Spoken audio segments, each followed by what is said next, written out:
একজন প্রশ্ন করছে একদিন কোথায় যেন আমার কাছে, আল্লাহ তাআলা আদমকে মাটি থেকে কেন সৃষ্টি করলেন? তাই আমি বললাম, আল্লাহ কি দিয়ে সৃষ্টি করলে আপনার খুশি লাগতো? মাটি দিয়ে সৃষ্টি করছেন কেন, আপনার এটা নিয়ে প্রশ্ন। তো আপনি আমার বলেন, আল্লাহ কি দিয়ে সৃষ্টি করলে আপনার ভালো লাগতো বলেন? কাঠ দিয়ে বানাইলে ভালো লাগতো? কি চান বলেন? তো এগুলা অপ্রয়োজনীয় প্রশ্ন, অপ্রয়োজনীয় প্রশ্ন।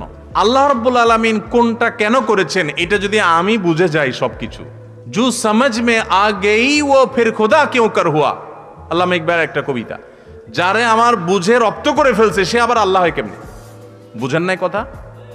আল্লাহর সব কিছু, সব কেনর উত্তর যদি আল্লাহ আমার কাছে দেওয়া লাগে, সব রহস্য যদি আমি ধরে ফেলতে পারি, তাহলে আল্লাহ আর বান্দার মধ্যে পার্থক্য থাকলো কি? বুঝেন নাই? আরে দেশের গুরুত্বপূর্ণ বড় বড় পদে থাকা মানুষ বা আপনার কোনো অফিসের কর্মকর্তা বা মালিক, তিনি অনেক কাজ করেন যেটা রহস্য আপনি বুঝেন না, ঠিক না বেঠিক? উনি অনেক কাজ করেন আপনি যোগ বিয়োগ বুঝেন না, ব্যবসায়িক পলিসি ওনার কি, কারণ সবকিছু আপনি বুঝবেন না, তাহলে তো আপনি মালিক হয়ে যেতেন এত বুদ্ধি আপনার মাথায় থাকলে। তো সেখানে আল্লাহ তাআলার সবকিছুর কেন আপনি বুঝে যেতে কেন চাচ্ছেন?